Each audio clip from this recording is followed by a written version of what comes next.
Assalamualaikum warahmatullahi wabarakatuh. Perkenalkan, nama saya Mustika Nirwana Alfandi dengan NIM C2401221064. Pada kesempatan kali ini, saya akan melakukan micro teaching sebagai tugas pengganti dari praktikum pengkajian stok ikan pertemuan ke-11. Oke, jadi pada praktikum kali ini, materi yang dibahas adalah pembakuan upaya. Saya akan sedikit menjelaskan tentang pembakuan upaya atau yang dikenal sebagai standarisasi alat tangkap, yang mana merupakan penyeragaman upaya penangkapan terhadap beberapa jenis alat tangkap sehingga tingkat pemanfaatan sumber daya ikan dapat dihitung dengan mudah dan diasumsikan bahwa upaya penangkapan suatu alat tangkap dapat dia menghasilkan tangkapan yang relatif sama dengan alat tangkap yang dijadikan standar, serta diketahui juga potensi pengembangannya. Oke, eh, berikut penjelasan dari saya sedikit aja. Selanjutnya kita akan lanjut ke labcom dari materi pembakuan upaya ini.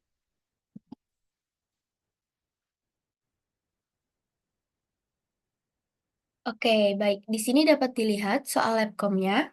Berikut adalah hasil analisis yang sudah saya hitung. Saya akan menjelaskan bagaimana cara mendapatkan hasil berikut. Di sini dapat dilihat berikut disajikan data ikan kurisi berupa hasil tangkapan dan upaya tangkapan di perairan Selat Sunda.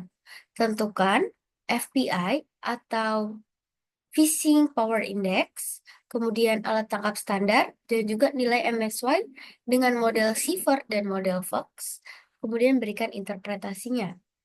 Baik, di sini dapat dilihat ada data dari tahun 2009 hingga 2015 dengan beberapa alat tangkap, yaitu ada alat tangkap dogol, alat tangkap pursein, alat tangkap gillnet, dan juga alat tangkap pukat pantai.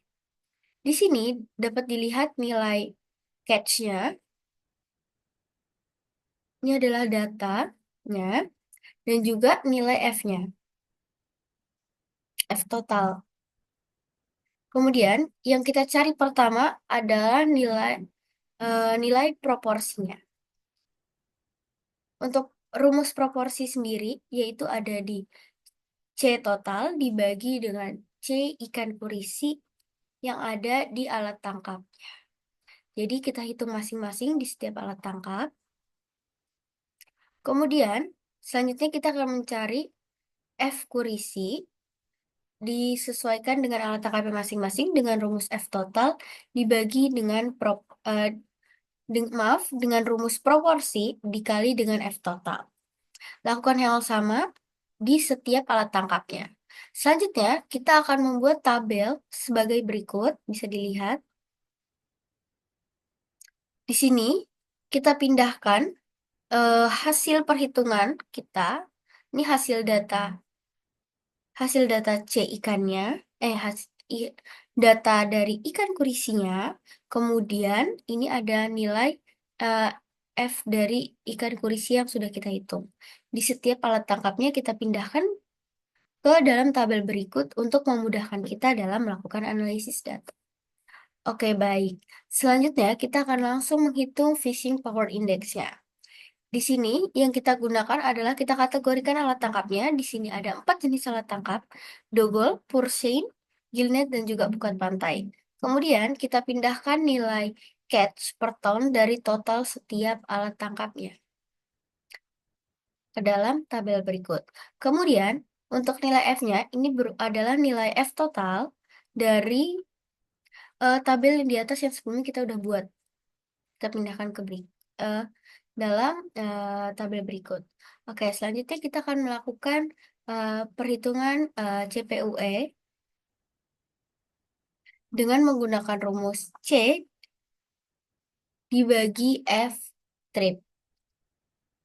Lakukan hal yang sama di setiap alat tangkap. Kemudian selanjutnya kita akan menghitung fishing power index dengan menggunakan rumus CPUE yang kedua di alat tangkap kedua dibagi dengan CPUE alat tangkap yang pertama. Untuk CPU di setiap alat tangkap yang dibagi yang pertama, kita akan menggunakan string karena jumlahnya itu pasti kita akan menggunakan perhitungan CPUE yang pertama. Oke, baik. Selanjutnya kita akan menghitung alat tangkap standar.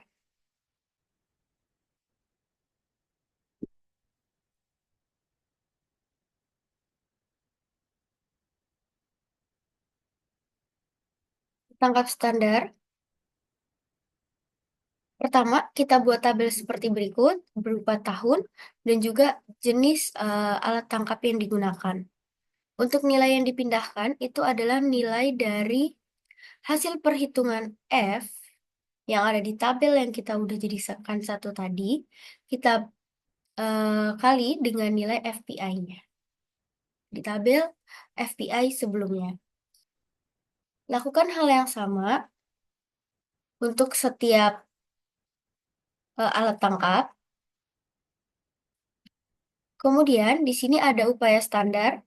Upaya standar merupakan hasil total dari keempat alat tangkap yang kita gunakan.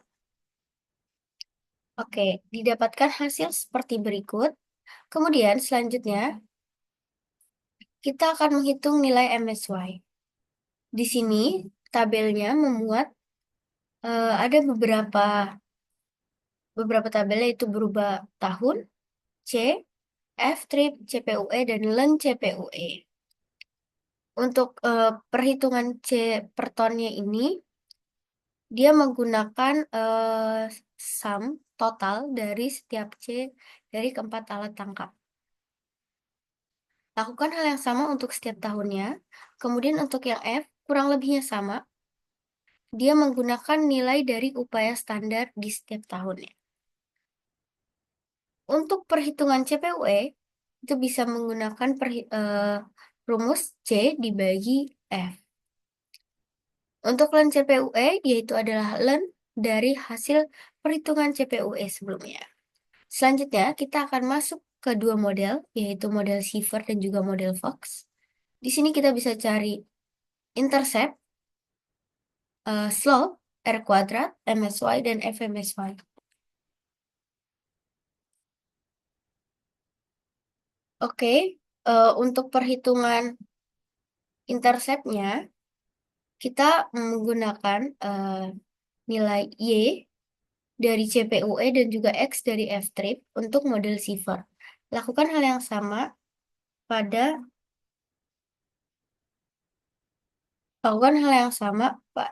pada slope, tapi gunakan rumus slope.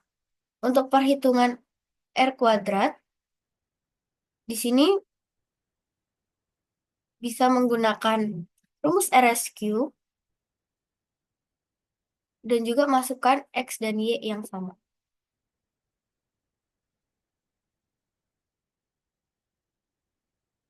Untuk perhitungan FMSY,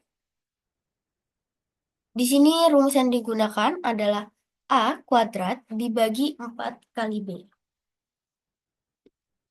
Untuk FMSY, yaitu ada A dibagi 2 kali B.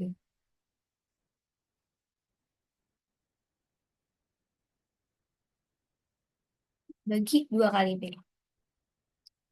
Oke, baik.